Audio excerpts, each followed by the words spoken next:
வணக்கம் உறவுகளே. இன்றைக்கு சார்ஜன் நானும் இருக்கிறோம். வளமை போல நாங்கள் என்னென்னா காருக்கு இருக்கிறோம். இப்போ ஒரு கடந்த சில நினைக்கிறேன் ஒரு கிழமைக்கு மேலே இடையில நான் வீடியோ ஒன்றும் போடையில் 2 நாளைக்கு முதல் ஐயப்பன் போட்டிருந்தேன். அதுவும் ஒரு 10 நிமிஷம் வீடியோ தான். என்ன காரணம் என்றால் திடீரென்று தடிமன் காய்ச்சல் வந்து சரியான காய்ச்சல் வந்து கடுமைப்படுத்தி விட்டது. அப்போ ஒன்றும் செய்யலாம் போச்சு. இது இப்போ பரவி கொண்டு இருக்குது. இங்கே டொரண்டோவில் பார்த்தீங்கன்னு சொன்னால் கன பேருக்கு இந்த காய்ச்சல் தடிமன் வந்து கொண்டிருக்கு. ஆனால் நான் டெஸ்ட் பண்ணி பார்த்தேன். இந்த கொரோனா கிட் இருந்தது, அதை டெஸ்ட் பண்ணேன், கொரோனா இல்லை. பட் இந்த தடிமன் காய்ச்சல் வைரஸ் கொஞ்சம் பரவுது. எல்லோரும் கொஞ்சம் கவனமாக இருக்கணும். நான் மாஸ்கள் இப்போ போட துவங்கிட்டேன்னு இருந்தாலும் இப்போ பார்த்த ஓரளவு சில பேர் மாஸ்க் போடினா சில பேர் போடுறே இல்லை.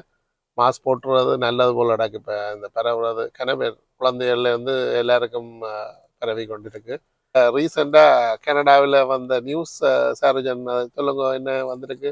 முதல் வந்து நீங்கள் ஸ்டூடெண்ட் விசாவில் வாரீங்கன்னா கேரண்டி மணின்றதை காட்டணும். அதாவது கேரண்டீட் இன்வெஸ்ட்மெண்ட் சர்டிஃபிகேட் வாங்க, ப்ரூஃப் ஆஃப் ஃபண்டுன்னு சொல்லுவாங்க. அது வந்து நீங்கள் முதல் $10,000 காட்ட வேண்டியதாக இருந்தது இது வரைக்கும். இப்போ வந்து இங்கே இன்ஃப்ளேஷன், காஸ்ட் ஆஃப் லிவிங் கூடி இருக்கிறபடியாக அந்த மணியை வந்து $20,635, $20,635 கூட்டியிருக்கிறாங்க. இதுவரை காலமும் ஒரு $10,000 தான் நீங்கள் லிவ் இன் எக்ஸ்பென்சஸ் காட்டணும் ஜிஎஸ்சியில். இப்போ வந்து $20,636 இதில் காட்டியிருக்காங்க. 635 தான் அது இந்த அக்கௌண்ட். டியூஷன் ஃபீஸ் மேலே பார்த்தீங்கன்னா 20,000 இருக்கும், கீழே இருந்து 20,635. டிரான்ஸ்போர்ட்டேஷன் ஃபீஸை நீங்கள் காட்டணும் $2,000. இது வந்து ஒரு சிங்கிள் அப்ளிகன்ட், அதாவது நீங்கள் ஒரு ஸ்டூடெண்டாக இருக்கிறீங்க, ஒருத்தர் வாரீங்கன்னா $42,636 முடியும். இதை நீங்கள் ஸ்ரீலங்கா இருக்கிறீங்கன்னா அவ்வளோ கால்குலேட் பண்ணி பாருங்க, இந்தியாண்டா அவ்வளோ கால்குலேட் பண்ணுவேன். இது ஒருத்தர். ஃபேமிலி ஆஃப் 2 அதாவது எனக்கு ஹஸ்பண்ட் அண்ட் ஒய்ஃப் வரையினம்ண்டா அதுக்கு பாருங்க $49,691 முடியும். அதே ஃபேமிலி ஆஃப் 4, அதாவது நான் என் ஒய்ஃப் 2 பேரும் படிக்க வரோம், அதோட 2 பிள்ளைகள் இருக்கிறோம்டா நீங்கள் பார்த்தீங்கன்னா டியூஷன் ஃபீஸ் 20,000, எல்லாமே டியூஷன் ஃபீஸ் டிப்ளமாக்கு 20,000-22,000 தான் வரும். அடுத்தது லிவிங் எக்ஸ்பென்சஸ் வந்து 4 பேர் உள்ள ஃபேமிலின்னா $38,346 பேங்க்ல போட்டு காட்டணும். அடுத்தது வந்து நீங்கள் அது பார்த்தீங்கன்னா ஃபேமிலி 4 $66,346 செலவாகும். இது வந்து இன்டர்நேஷ்னல் ஸ்டூடெண்ட்ஸில் பெரிய அதிர்ச்சி ஏற்படுத்தியிருக்கு. காரணம்னா இந்த சட்டம் நடைமுறை வந்து வர January 1, 2024 அமலுக்கு வரப்போகுது. இதன் மூலமாக பார்த்தீங்கன்னா நீங்கள் 2024 $20,635 ப்ரூஃப் ஆஃப் ஃபண்ட் வந்து இங்கே ஒரு பேங்க்கில் போட்டு காட்டணும். அதோட சேர்த்து நீங்கள் உங்களோட டிரான்ஸ்போர்ட்டேஷன் அதுக்கெல்லாம் சேர்த்து ஒரு 2,000 காட்டணும். இது இவ்வளவும் இருக்கு. நீங்கள் டியூஷன் ஃபீஸ் அது தனிங்க.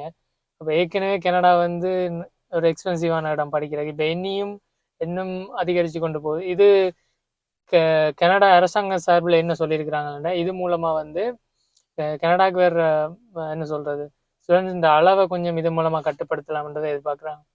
ஆனால் ஆல்ரெடி இங்கே கொஞ்சமான ஸ்டூடெண்ட் வந்துட்டார்கள். அவர்களுக்கு என்ன மாதிரி, அவர்களுக்கு வளமை போல தான் இருக்கும். அந்த ஸ்டூடெண்ட்ஸுக்கெல்லாம் பிரச்சனை இல்லை. இனி வந்து ஸ்டடி பெர்மிட்டுக்கு அப்ளை பண்ண போகிறாக்களுக்கு தான் இந்த விஷயம். January 1, 2024 இனி உள்ள கனடாக்கு வர போகிறாக்களுக்கு, வர்ற மேக்கு அப்ளை பண்ண போகிறாக்களுக்கு, இனி அடுத்த செப்டம்பர் இன்றைக்கு அப்ளை பண்ண போகிறாக்களுக்கு தான் இது அப்ளை ஆகுது. இது அப்படியே தொடர்ந்து போகும். இது கூடுமே தவிர குறையாத மாதிரி தான் பேசப்படுது.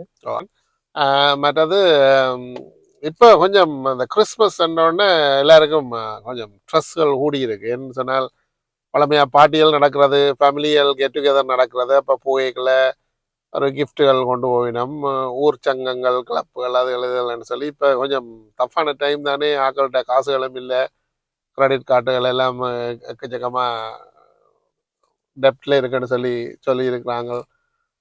அப்போ கனவே இருக்கு. இது சம்மந்தமாக நீங்கள் என்ன சொல்ல விரும்புவீங்க சார்?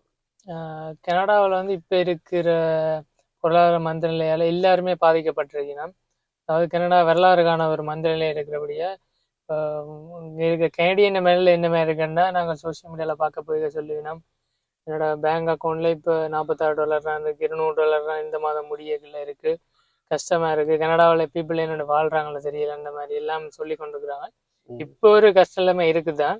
ஆனால் நியூ இமிகிரன்ஸ் உள்ள வந்து நிறைய டேக்ஸ் பே பண்ணி நிறைய டேக்ஸ் பேயர் வரக்குள்ள 2026-27 வரைக்குள்ள ஒரு அடுத்த ஒரு கட்டத்தை கனடா அடையும். இப்போ ஒரு கஷ்ட காலம் அடுத்த ஒரு சில மாதங்களுக்கு இருக்குமென்னு நினைக்கிறேன். அதை நாங்கள் கடந்துட்டோம்னா பழையபடி நார்மல் ஆயிருமென்னு நினைக்கிறேன். நான் அன்றைக்கும் ஒரு CP24 பார்த்த நியூஸில் அவர் சொல்கிறார் தனக்கு ஷாப்பிங் செய்ய போனவரா மெட்ரோ அண்ட் அந்த கடைக்கு அதனால் அந்த விலை இல்லை அவ்வளோத்துக்கு கொடுத்து வேண்டியலான்னு சொல்லி தான் சாமான் ஒன்றும் வேண்டாமல் திரும்பி போகிறேன்ற மாதிரி ஒரு ஆள் பேட்டி கொடுத்துருந்தார். அப்படியான நிலையும் இருக்குது இங்கே.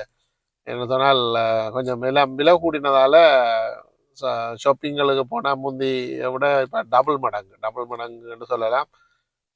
அப்படி விலை கூடிக்கிட்டுது. அப்போ அதில் ஆக்களும் வேன்றதை குறைச்சிருக்கணும். அதுபோக இப்போ நான் அந்த ட்ரெஸ்ன்னு சொல்ல வந்த விஷயம் என்னென்றால் இப்போ எங்கள்கிட்ட மக்களுக்கு இடையில ஒரு ஆசையும் இருக்குத்தானே. இன்றைக்கு அவர் ஒரு வீட்டை வேண்டினா நானும் அதை போல ஒரு வீடு வேண்டணும், ஒரு ஆள் கார் வேண்டினா விரலுக்கு தக்கதான் வீக்கம். என்ன நாங்கள் எங்களுக்கு எவ்வளவு வருமானம் வருதோ அதுக்கு தக்க மாதிரி செலவழிச்சு கொண்டு போனால் தான் இங்கே வாழ்க்கையை கொண்டு போகலாம். இல்லைன்னு சொன்னால் நாங்கள் ஆசைப்பட்டு எல்லாத்தையும் வேண்டி போட்டு பிறகு மாதம் கட்ட வரைக்குள்ள சரியான பிரச்சனையில மாட்டுப்பட வேண்டி வரும். அதனுடையால் அது சம்பந்தமாக நீங்கள் கொஞ்சம் கவனத்தில் இருக்கணும். இப்போ எல்லாம் கூடிட்டுது. அதனுடைய நீங்கள் என்னென்ன ஒன்று வேண்டியக்கல அது உங்களால் ஏழுமாண்டு பார்த்து வேண்டினீங்கன்னா பிறகு பிரச்சனை ஏன்னா திடீர்னு வேலைகள் எல்லாம் ஸ்லோவாகுது, நிப்பாட்டுறாங்க.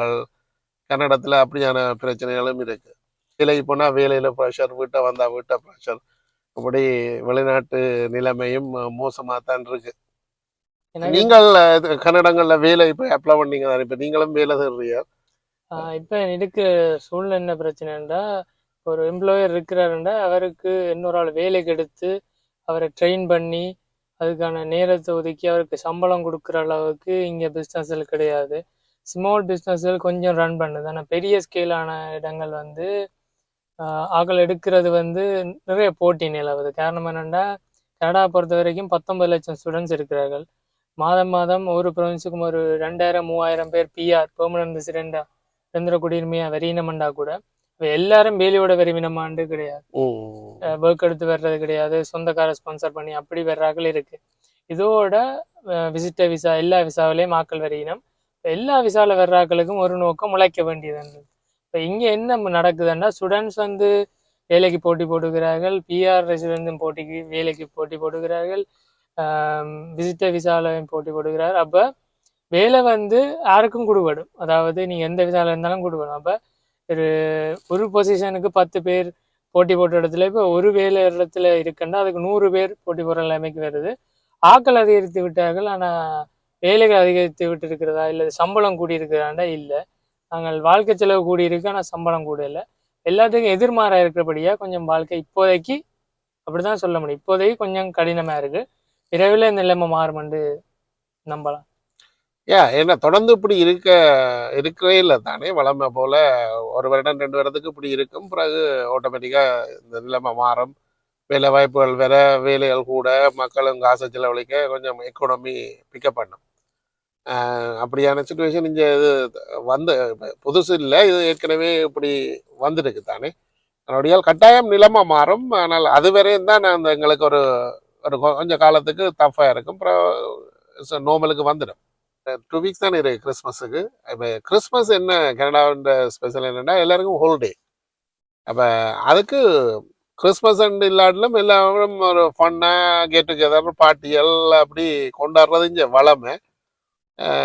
நார்மலாக இப்போ கிறிஸ்டியனாக்கள் பெருசாக செய்வேன் நம்பர்களையே, இல்லாட்டிலும் மற்றாக்களும் ஒரு கெட் டுகெதர் வீடு வழியை போய் சமைச்சு சாப்பிட்டு பம்பல் அடித்து அப்படி மற்றது. இப்போ ஊர் சங்கங்கள் எல்லாம் ஒவ்வொரு ஊர் எங்கள்ட இலங்கையில் உள்ள ஒவ்வொரு ஊர் சங்கங்கள் அவையெல்லாம் ஒன்று கூடல் எல்லாம் செய்வேன் நம்ம. என்றால் இந்த ஹோல்டேக்கு எல்லாரும் வீட்டை நிற்கிறாதானே. அப்போ கூடுதலாக இங்கே ஒவ்வொரு ஊருக்கான சங்கங்களும் கொண்டாடுவினோம்.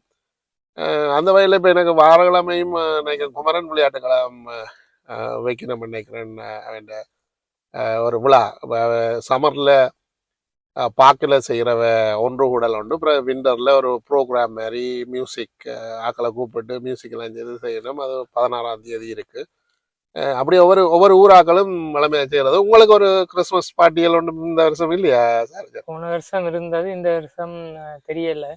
இருந்த டைம் கிடைச்சா கட்டாயம் போகத்தான் பண்ணுவேன். ஏன்னா இன்டர்ல வந்து வெளியில ஆக்டிவிட்டிஸ் எதுவும் இருக்காது, எல்லாமே ஹோல்கள் இந்த மாதிரி இன்டோர் ஆக்டிவிட்டிஸ் நிறைய இருக்கும்.